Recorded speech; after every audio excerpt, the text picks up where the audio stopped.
Guys, আজকে আপনারা দেখতে পাচ্ছেন আমরা একটা আর নতুন ভিডিও নিয়ে এসে গেছি। আর এখানে আপনারা দেখতে পাচ্ছেন কত টাকা আছে, ঠিক আছে, 500, 1000, 2000 এবং আছে 5 টাকা আর 10 টাকা। তো যে মানে সঠিক বলতে পারবে সে টাকা ওর হয়ে যাবে। তো আপনারা ভিডিওটা শুরু থেকে লাস্ট পর্যন্ত দেখুন। আর আপনাদেরকে এটাই রিকোয়েস্ট যে স্কিপ করবেন না ভিডিওটা। তো খেলাটা শুরু করা যাক। বিরাট কোহলি। বিরাট কোহলি একদম ভুল। নেক্সট।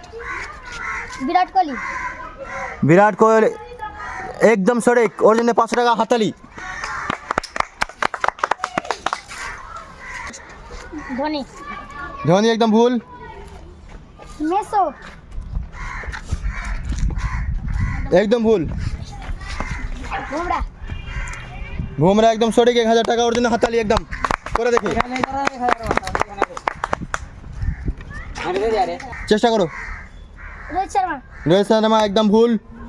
রোহিত শর্মা। একদম সঠিক বলেছে, 5 টাকা পেয়েছে ওর জন্য হাততালি। নেক্সট। ধোনি। ধোনি একদম ভুল। ধোনি। একদম ভুল। বিরাট। একদম ভুল। রোহিত শর্মা। রোহিত শর্মা একদম ভুল। লাইনে একদম ভুল। বুমরা একদম ভুল। মেসো। একদম ভুল। মোহাম্মদ শামি। মোহাম্মদ শামি একদম সঠিক, 10 টাকা পেয়ে নিয়েছে হাততালি।